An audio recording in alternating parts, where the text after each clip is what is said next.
In this video, we're going to talk about galvanic cells, which are also called voltaic cells. So what are they? Well, galvanic or voltaic cells are devices that use a chemical reaction to create electricity. Specifically, the type of chemical reaction that they use is called an oxidation-reduction reaction. But we'll talk more about that later. Now, galvanic or voltaic cells may be totally new terms for you, but I'm willing to bet that you use these devices almost every single day of your life. And that's because a battery is an example of a galvanic or voltaic cell. There are chemicals inside batteries, and those chemicals react together in an oxidation-reduction reaction that makes electricity. And this is what powers your cell phone or your flashlight or whatever the battery is hooked up to. So let's learn more about these devices and see how a chemical reaction can create electricity. Okay, so I think for the rest of this video, I'm just going to call these voltaic cells instead of calling them galvanic or voltaic cells. All right? So I now want to talk about the parts of a basic voltaic cell, one that you could actually make in the lab. So here's what they are. First, we start with two beakers or containers of water. And into one of them, we dissolve some zinc sulfate to make a solution. And then into the other, we dissolve some copper sulfate and make a solution with that. So we got these two solutions. Then we take a piece of zinc metal, like this one right here, and put that in the zinc sulfate solution. And then over here, we take a piece of copper metal and we put that in the copper sulfate solution. The next thing we do is we take a wire, a metal wire, and we use that to connect the two pieces of metal together. And when we do this, something amazing starts happening.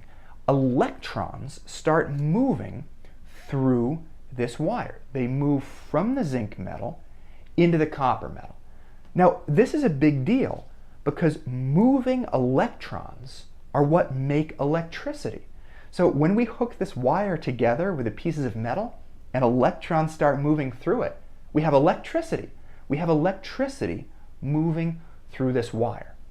And what we could actually do is we could take a little light bulb like this and hook it up to this wire, and the light bulb would turn on because there's electricity moving through this wire. Now, to be really specific, there's one more part of the voltaic cell, and that's a little tube called a salt bridge that connects these two solutions. We'll talk more about the salt bridge at the very end of this video, but right now I'm going to leave it out because I want to make sure that we keep things simple. So this is the basic setup of a voltaic cell. Now, I want to zoom in so that we can see the atoms and electrons in the metal and in the solution and understand what's causing electrons to move along this wire and create electricity. Here's our magnification of the different parts of the voltaic cell. We can see some of the atoms in the metals and in the solutions. So let me show you what's what. This is a magnification of the area here. These zinc atoms are on the edge of the piece of the zinc metal. And then these Zn2 plus ions are in the solution. They're part of this ZnSO4 solution. I'm not showing the SO4 here. I just want to focus in on the zinc. So zinc ions in the solution and these zinc atoms in the piece of zinc. Then over here, we have these Cu2 plus ions that are in the CuSO4 solution. They're dissolved here. And then these copper atoms are on the edge of this piece of copper here. Okay? So we've got a wire that connects the zinc and the copper. And we've said that when we hook everything together, electrons start flowing through this wire. Well, why is that? Well, when we connect these two pieces of metal with a wire, it kind of starts a tug of war between the zinc and the copper. they're having a tug of war for the electrons. One of them wins and one of them loses. It turns out that Cu2+, these atoms here, Cu2+ has a really strong pull for the electrons. But then on the other hand, zinc, these zinc atoms, zinc has a weaker pull for electrons. So in this tug of war, Cu2+ ends up winning. Let me show you how this happens. So Cu2+ really wants electrons. So it's kind of like it calls over here to zinc, which has a weaker pull on the electrons, and says, hey, zinc, give me some of your electrons. And zinc's kind of weak, so it's like, oh, okay. And what happens is, let's say this zinc atom here gives away 2 of its electrons. And these electrons enter the wire and move towards the copper. Now, when zinc gives away those 2 electrons, it causes its charge to change. It's lost 2 electrons, so it gets a positive charge, and it becomes Zn2+. Now, changing from neutral zinc to zinc 2+ has a big effect on this atom. And that's because neutral atoms make up solid metal, but metal ions usually dissolve in water. So after this zinc atom turns into Zn2+, because it lost these electrons, it's no longer part of the solid metal anymore, and it floats off, it dissolves into the solution. Okay, so that's what happens to the zinc. Then, over here, these electrons make their way down the wire to the copper, and one of these Cu2+ ions, which really wants electrons, is going to come over here, and these 2 electrons are going to be added to the Cu2+ ion. Gaining these 2 electrons is going to get rid of that 2+ charge that was on the copper. And that is going to turn it into a neutral atom, which means that it is no longer going to be able to dissolve in solution, and it's going to become part of the solid copper metal here. Okay? So that's what happens to the copper. Now notice that for this whole process to happen, electrons have to move through this wire, and that's where the electricity, the electron movement, comes from. Let's see that one more time. So zinc loses 2 of its electrons here. Those move through the wire. Loss of those 2 electrons causes zinc to take on a 2+ charge.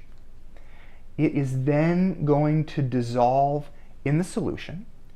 These 2 electrons are going to move over here to copper, and one of these Cu2+ ions that really wants electrons is going to come, it's going to take them in, and that is going to get rid of the Cu2+. It's going to get rid of the 2+ charge, and this neutral copper atom is now going to become part of this solid piece of copper metal. So that is where this electron movement through the wire is coming from.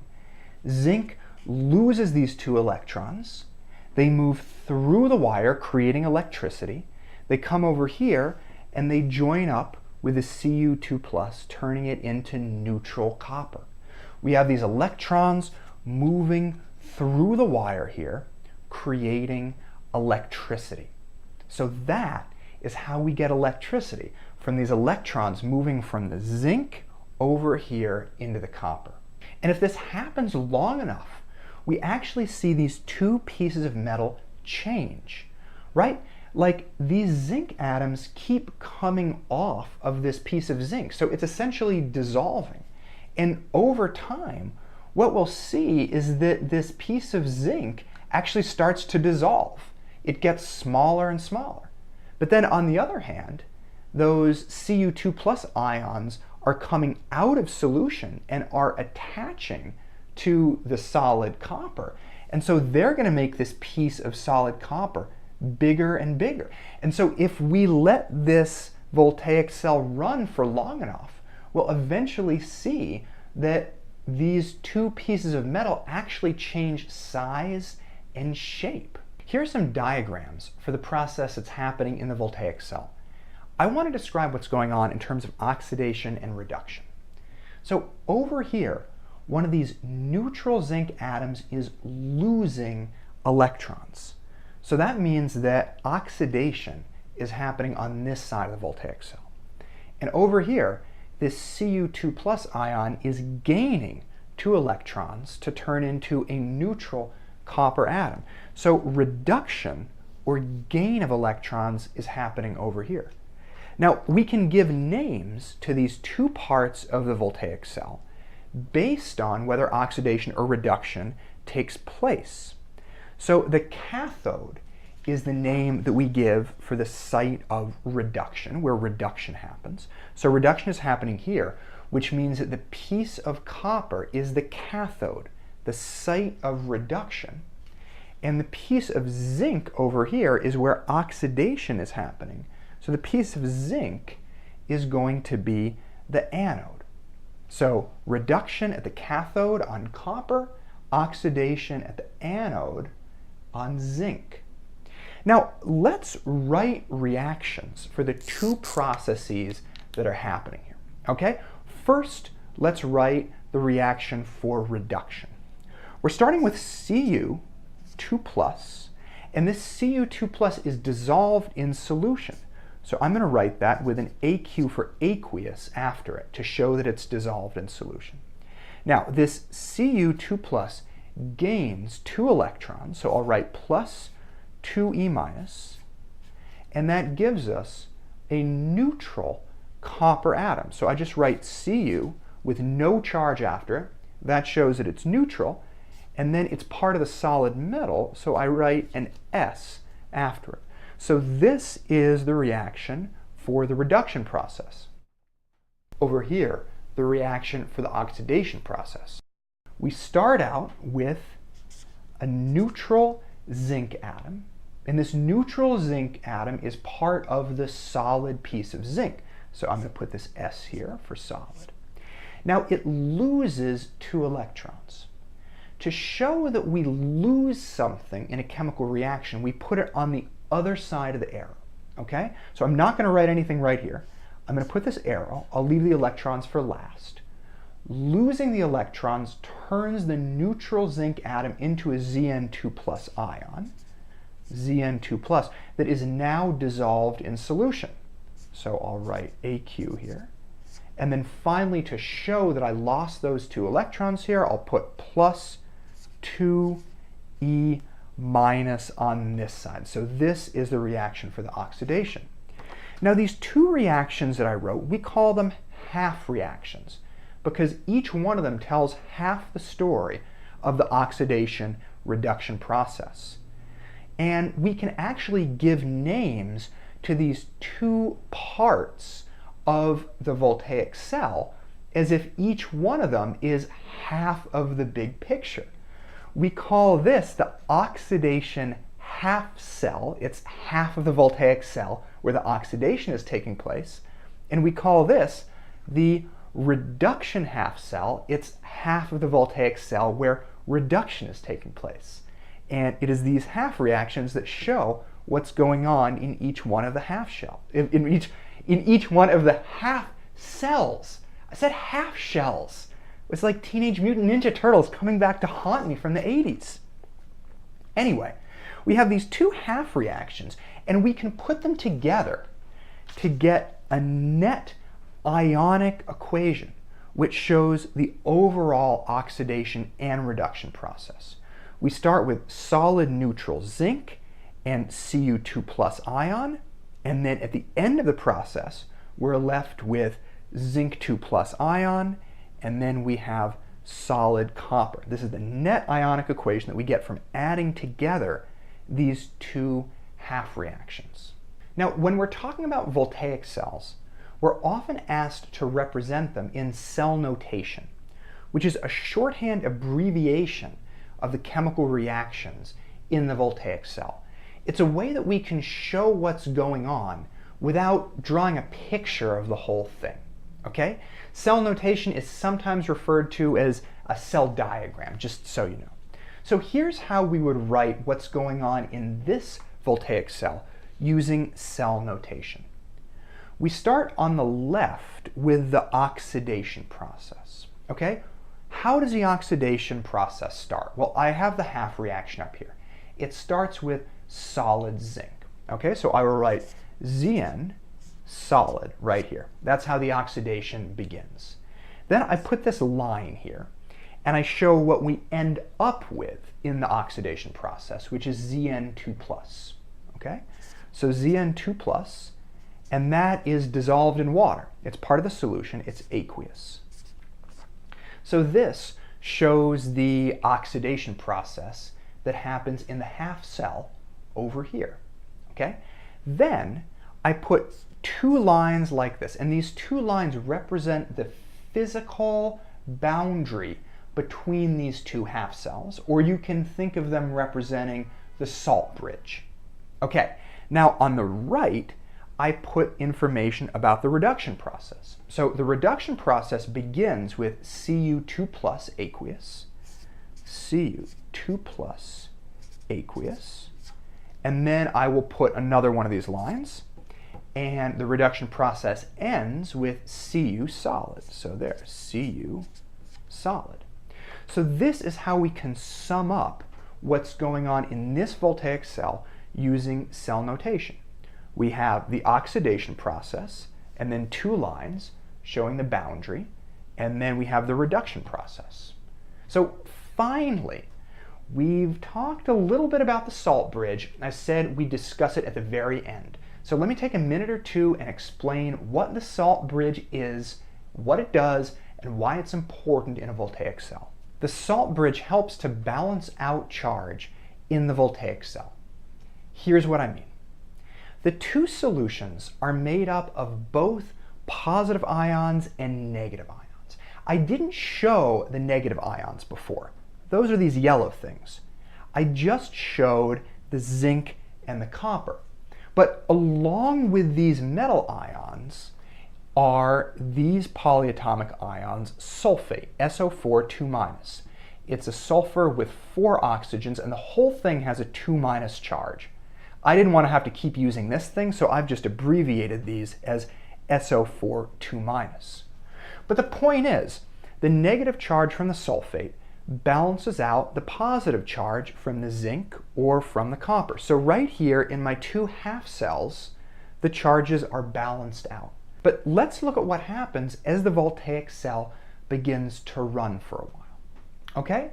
Over here, these zinc atoms are going to give electrons to copper, so they are going to end up with a charge. I'm not showing the electrons here, but electrons are getting sent up here as these turn into Zn2+ ions and as they enter the solution.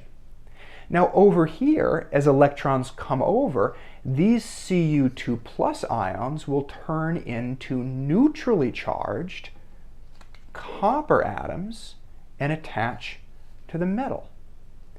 Now look at what's happened to the charge here. Okay? Now we have all of these Zn2+, but we have only a few of the SO4 2-. So after just a little while, positive charge really begins to build up in this half cell. And then over here, as the positively charged ions like this lose their charge by gaining electrons and turn into neutrally charged copper, now there are a whole lot more SO4 2- than there are Cu2+. So a negative charge begins to build up on this side. And if this positive and negative charge build up too much, the cell can't run anymore. It can't continue to make electricity. So that is where the salt bridge comes in. Let me get rid of this wire and show you what the salt bridge looks like. Here is the salt bridge. It is a tube shaped like an upside down U that in our case is filled with sodium chloride. And you can see the Na+ and the Cl- ions. Now at the ends of the salt bridge there are cotton plugs, a little bit of cotton there. and the cotton prevents the solution from just pouring out into the half cells. But these ions are able to slowly pass through the cotton plugs, and here's what happens. We said that negative charge is going to start building up in the half cell over here. And so the positively charged Na plus, is going to begin moving over into this half cell to help balance out the charge. So the Na plus ions are going to begin moving in this direction to balance out the negative charge. And over here we said that positive charge begins to build up. The Cl minus ions are going to begin moving through the salt bridge to come out through the cotton and help to balance out the positive charge that builds up on this side of the voltaic cell. So over time, what we're going to see is that the Cl minuses move in this direction to balance out the positive charge that builds up here. And then we'll see that the Na pluses begin to move to this side to balance out the negative charge that builds up here. A salt bridge helps to balance these charges to make sure that they don't build up too much, and that would prevent the voltaic cell from being able to work. Wow, so we just learned so much about galvanic or voltaic cells. Okay, so here's the basic structure of a voltaic cell. We have the zinc sulfate solution here, copper sulfate solution here. We have zinc metal and copper metal. Now, when we hook this all together, electrons start flowing from the zinc to the copper. And that's because copper that's in the solution has a strong pull for electrons, whereas the zinc has a weaker pull, so the copper wins. As electrons move from the zinc to the copper, they are lost in the zinc, so oxidation takes place, and they're gained here in the copper, so reduction takes place over here. We call this the oxidation half cell, and we call this the reduction half cell, because oxidation is happening over here. The piece of zinc is the anode. Because reduction is happening over here, the piece of copper is the cathode. Then finally, we can write half reactions for the two processes that are happening in the different half cells. Here is solid zinc losing 2 electrons because they're moving out to turn into a zinc 2+ ion, which is going to enter the solution. And then over here, Cu2+ ion that's in the solution gains 2 electrons and turns into solid copper. It's going to attach to this metal right here. And then finally, we can sum all of this up by writing this, this cell diagram or cell notation, which shows everything that's happening in a shorthand abbreviated form. Zn solid, then a line, Zn2+ aqueous. This shows the oxidation part. Then we have these 2 lines representing the salt bridge or the boundary between these 2 cells. And then we have the reduction part, Cu2+, line giving us Cu solid. So that is how a device like a galvanic or a voltaic cell uses a chemical reaction to create electricity.